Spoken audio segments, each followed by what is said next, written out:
All right. Welcome to the study group. Welcome, Chuck. Thank you, Derek. Welcome, Kitty, somewhere. Welcome, everyone at home. Thanks for joining us. We appreciate all the support. It's been a great experience for us being able to learn and grow and share and teach with everyone in this whole community who are believers or soon to be believers. So on that note of belief and faith and people who are part of our family here, we wanted to do a podcast on loyalty, a study group on loyalty and kind of what that means, these deeper loyalties in a spiritual nature. So Chuck took a deep dive and we both reflected for a while on this, and we've come up with some quotes and some concepts and some experiences that we'd like to share and kind of give a deeper impression to what loyalty means for each of us individually in our spiritual development. So if you've got something to add about that or to kick us off, Chuck. Yeah. So on this title slide, we have this quote from Jesus. Well, it's actually a comment from the Midwares speaking about Jesus, where they remind us to keep in mind that it is loyalty, not sacrifice, that Jesus demands. And the thing I love about this comment is that it so characterizes Jesus's approach to teaching that was always positive. It was always what to do rather than what not to do. Right. What to create rather than what to destroy. So loyalty is a path of growth and creation where you leave behind anything that detracts from that. Whereas sacrifice is more about feeling, I don't know, it doesn't. Yeah, it's cutting off something. It's cutting off something. Yeah, right. It doesn't carry you forward with a good feeling. It's like you're losing something for some purpose that's not well understood.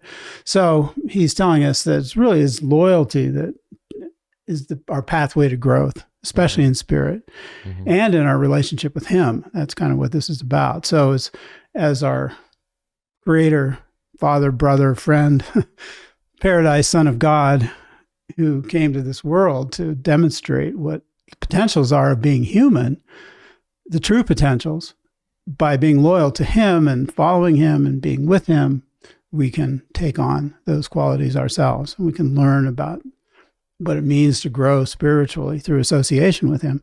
But it requires a degree of loyalty in our hearts to him.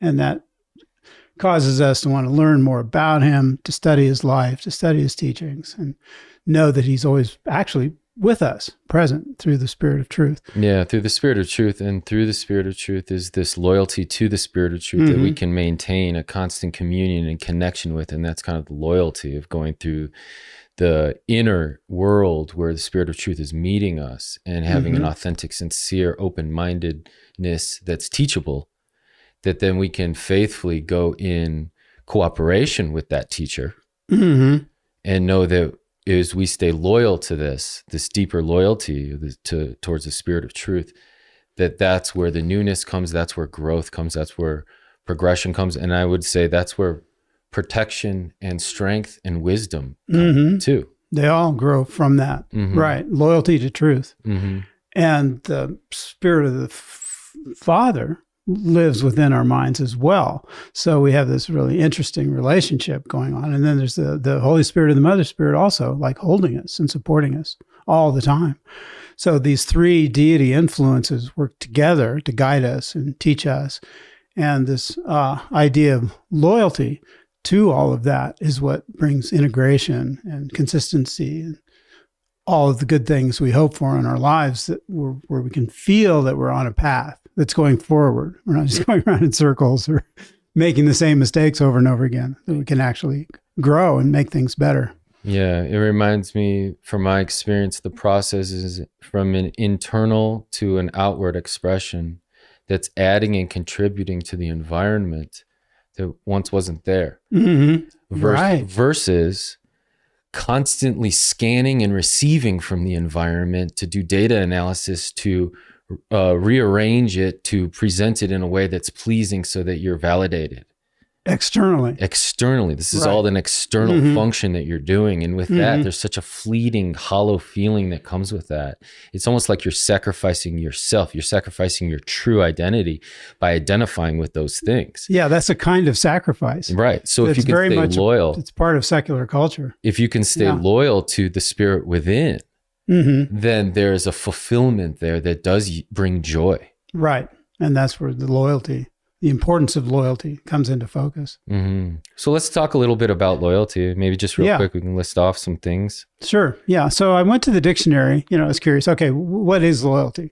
So I went to the dictionary, I went online, looked at a bunch of dictionary sites and came up with a long list of definitions as this word is currently understood.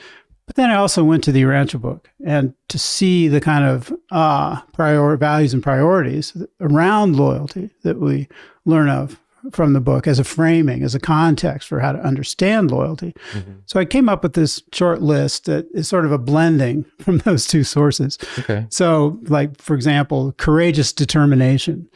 Determination is one of the key factors in our relationship with the Spirit of God within us. And the book tells us about that, how important our determinations are, because that's what provides continuity. Our adjuster can know that 2 weeks from now, we're still going to be determined on whatever paths we choose.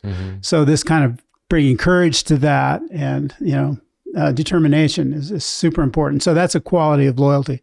Also, the willingness to take action, that's very much related to the supreme. You have to do something. What are you doing? And what we do is also grows out of our loyalties. Then the completion of decisions. That's a really interesting concept that comes up again in the Supreme Papers, where it's not enough to just make a decision. You got to follow through and complete it. So then within all of these, there's fidelity to purpose, having a purpose and staying true to it. There's devotion, actually being devoted and faithful to whatever, we determine to do, and particularly in our relationship with God. Inner conviction is kind of maybe the real substance of our loyalties, where we have that inner sense of conviction, and that comes from the Spirit of truth, conviction of truth. And then, of course, as in everything related to spirit, it's so important to be wholehearted, and then trustworthy in relation to ourselves as well. Can I trust myself? Right. Learning to trust God, learning to trust ourselves, learning to trust, our friends and everything that we're about. But trust is a huge part of this as well. So if we keep these in mind as we go forward, I think maybe it'll expand or make as we talk about loyalty in the quotes, keeping these in mind will add richness to that. Okay. And we'll see how it plays out as we go. Yeah, thank you. Just off the top of my mind of looking at that list and thinking about trustworthiness and determination, and how you're talking about, the spirit within, can it work with the determination that's within the individual so that they can be trustworthy, so that they can, there's a whole bunch of trust that's going on here so that we can continue with this curriculum or this service or this mission, whatever it is. But part of me really thinks that if there's no stability, it's going to be hard to have loyalty and trust because you're constantly changing the framework and the outlook by the moment or by the day, by the week, whatever it is. So loyalty to the consistency of the spirit is something that can surpass your understanding of day-to-day chemical reactions and things like that. Yeah. And as we'll see, that tends to map out to truth, beauty, and goodness. Yeah. As the qualities of spirit that can guide our loyalty. And they say in the book that goodness is stabilizing. Right. So when you mention bringing stability into your life, the proportion of goodness in your decisions, your actions is going to directly support that. Yeah. Or create that. And part of doing that is putting God first. Yeah. So let me read this first slide. This is talking about Jesus.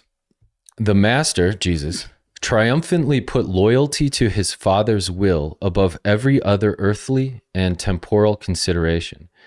So the Father's will was his main loyalty. So he went there first, the inward communion with the divine guidance and teaching that is unconditionally loving and supportive. And going on, it says, when man consecrates his will to the doing of the Father's will,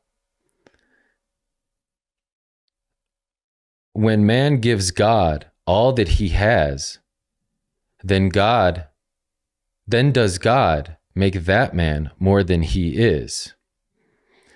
So this notion of trusting God enough or being vulnerable or sincere, authentic enough to open the doorway of your heart and mind to let God in and invite that spirit, the spirit of truth, that then creates a bridge from this mortal material time to eternity, where it's a blending of spirit and your mental mind choice to go with God. And that's essentially weaving a soul, weaving a spiritual bridge from here into the cosmos. An unbroken path of growth can result from that. And what I always like to remember is that Jesus was human. He was one of us. So in this first part where they talk about his loyalty to the Father's will, he's kind of conducting a demonstration for our benefit to show us what that looks like as that played out in his life. And it's just beautiful and dramatic and intense. And, we can see so many dimensions of how that loyalty guided his life through some very difficult circumstances, and also in his relationships to the apostles. That all of that is just painted in this amazing epical picture. And when they say that he put that above every other earthly and temporal consideration, that was always the highest priority. And he was demonstrating that for his whole universe as well. So we also as humans can look to that, and this is what results. We become more than we are without God. If you think about what a contrast that is. To try to live a life without God, you're going to be confined within your own limited sphere of input. It's going to be like the weather. It's going to change all the time. Yeah, right. And it's going to probably go in circles and, all of that. But when we commit loyally to the Father's will, then we get incoming. We get input, we get inspiration, we become more than we would have been otherwise. Right. So for me, that was a huge discovery. That's really the path to becoming more than overcoming my human limitations. Yeah. And it takes some humility to invite help into your life. Yeah. Whether it's human or superhuman, whatever it is. But just that step, kind of like the Socrates notion of like knowing that you know nothing. It's not that you know nothing, but knowing that you're just beginning your ascent towards perfection. Yeah. And some of this some of this unbridled liberty that can happen in this like material sense of self is just that I'm already perfect. And I think, or that anything goes. Yeah. And I think that it's really important to understand that for each individual to realize and accept that I'm not perfect and I have a lot of work to do, but there's a lot of help and loving help here to aid this progression. Yeah, and loving anticipation too. It's like a parent watching their child grow. Right. From an infant to a toddler to to a teenager to an adult. For the parent, watching that process is just endlessly fascinating. And you always want to be there. You always want to help in whatever way you can without interfering.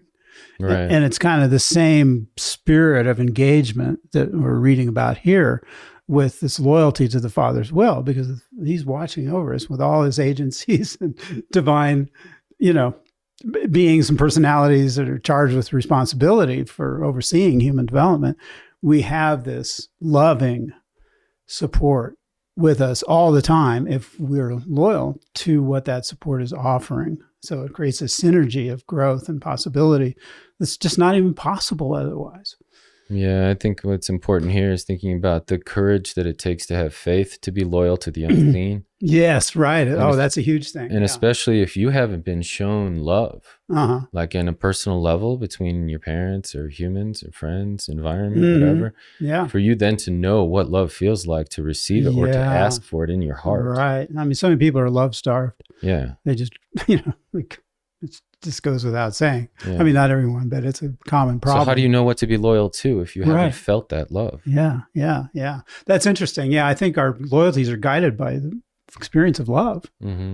because we want the love to grow, and we realize that, well, it requires loyalty for that to happen, especially with God. Yeah, I feel like on this planet, it takes a lot of courage in order to, in spite of all the things that can be harmful and challenging and hurtful, to stay loyal to this greater truth. Yeah, and as you said, all these spirit gifts, endowments that have been given so freely, they're all invisible. We can't see the Spirit within. We can't see the Spirit of Jesus. We can't see the Holy Spirit, but we can feel all of these, and we can sense their presence, and we can engage with them. But it requires faith, as you were saying. Yeah, well, to make that reach beyond, beyond the material level. Yeah, yeah, and this kind of takes me to the next slide here. So let me go ahead, where it's kind of like it is a discussion on courage and heroism, and this always rings true to me. So they're saying here, the courage of the flesh is the lowest form of bravery. Mind bravery is a higher type of human courage, but the highest and supreme is uncompromising loyalty to the enlightened convictions of profound spiritual realities. And such courage constitutes the heroism of the God-knowing man. I love this quote. It's probably one of my favorite quotes of the Urantia book, because it's literally saying that to be a hero, one has to stay loyal to the truth convictions within that's led by Spirit. Like just as Jesus would talk about self-mastery being the mark of real progression and heroism, knowing yourself, understanding yourself, and going in cooperation with God to be better than. And that is way more valuable than someone who can seize a city or blow up a nation or anything like that. Yeah. So true. Yeah. And this is where we hear about inner convictions again as being the sort of the essence of where our loyalties originate.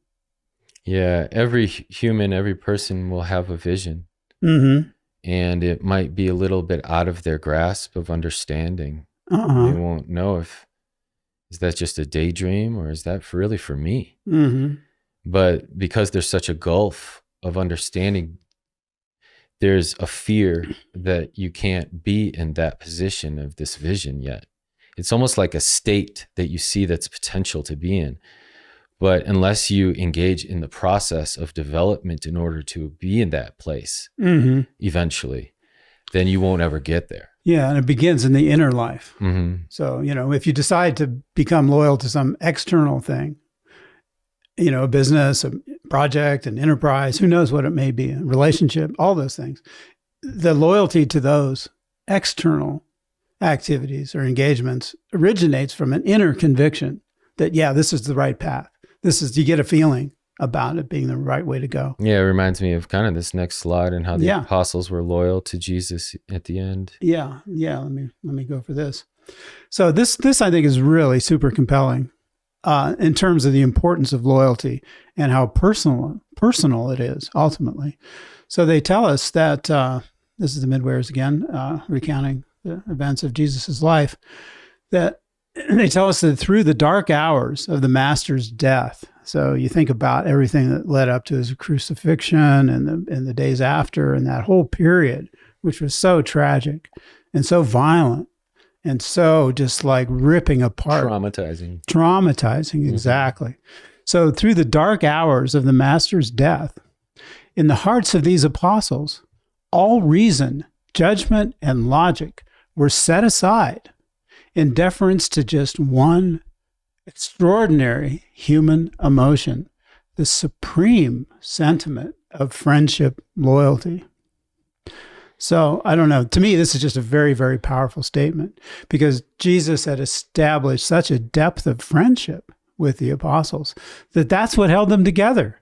Yeah. Was their loyalty to him as a friend. Yeah. More than his teachings or anything else. Yeah. And whenever the Urantia book uses the word supreme, it's not just meaning, super special or whatever. Awesome. Yeah. Yeah. It's not just another way of saying awesome. It has a very particular meaning, and it has to do with the emergence of deity in time and space, the increasing control of divine influence in our affairs, even on a material planet like this. So when they talk about a supreme sentiment that's a feeling that's going to support the emergence of deity expression in yourself.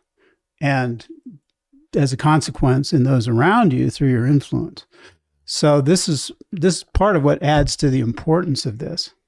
But the main thing about it that really just gets me in the heart is this idea of friendship loyalty. Right. Yeah. Well, I mean, I like how it reminds me of how Jesus taught his apostles to introduce God as a friend. Yeah, right. And Teaching here friendship Jesus with was God. a demonstration, a revelation of the attributes and nature of God. So of course he's their best friend, you know, and the loyalties that come to a friend, like a true friend, is something that you're so appreciative of, the unconditional acceptance that one can give you, and still there's love and support. It's not abandonment and negligence and just anything goes. There's always love and caring there. And no matter what the weather of chemicals in your brain is at one point or whatnot, that's something that's so solid and a spiritual foundation for growth that when the storms pass, you will remember that goodness that you received. Right. And you'll remember that person, and you want to have continuity in your relationship with the people that you've known through those experiences that have been there and supported you, and vice versa.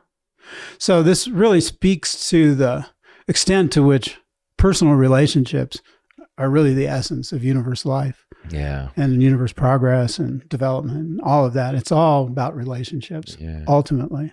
The other attributes that we acquire support that, but they become our growth becomes meaningful in our ability to engage more successfully and more joyfully and more lovingly with other personalities. Yeah, I would say that, you know, the kingdom of heaven is a bunch of relationships or a family, you know what I mean? And so on this planet, it can be painful to be in certain relationships, perhaps. But if you know that you're staying loyal to how Jesus would be a friend to you, then you know that at least the seeds that you plant are of goodness. And none of us are perfect. Yeah. Right? Oh, yeah. But we know, or at least it's important, I feel, to have the faith and understanding that the Spirit of truth will work with you after you make those actions, and even if they're not perfect. And that's part of the unconditional loving friend that we have in the Spirit of truth. It's the Holy Comforter, man. Oh, yeah, absolutely. And there's the forgiveness and the pick yourself up, try it again, keep going, don't give up, you know, that kind of almost determination, parental, fatherly, and even motherly kind of attitude toward the child, where you want to see their success. Yeah. You don't want to see them give up, or you don't want to punish them. You want to encourage them to try again and grow. I like that. I like that notion of growth and loyalty. And that kind of brings us to our next slide, really. But this loving growth and loving loyalty, a loyalty to love. Something like that. Right? Yeah, absolutely. Well, let me read this. Loyal persons are growing persons, and growth is an impressive and inspiring reality. Now, the next quote kind of explains a little bit about how growth happens, at least in terms of the spiritual approach that we're talking about here, where it says, the God of universal love unfailingly manifests himself to every one of his creatures up to the fullness of that creature's capacity to spiritually grasp the qualities of divine truth, beauty, and goodness. So we grow, this capacity they're talking about has the potential to grow. And it grows in our relationship to God and through our experiences. Where we learn and fail sometimes and try again. And then, you have a realization, you have an insight, and it changes. Right. And your understanding and your capacity and ability to be effective and functional in a sense. And that's part of growth. And the values that we bring into our lives, or we try to express through our lives, are where we see that. So this idea that we're given the spiritual values of truth, beauty, and goodness up to our capacity is what enables us to reach higher in our attempt to express those qualities, those values. And all of that is part of this impressive potential for growth. Yeah. I can't help but look at this quote and think about parents. Mm-hmm. Excuse me.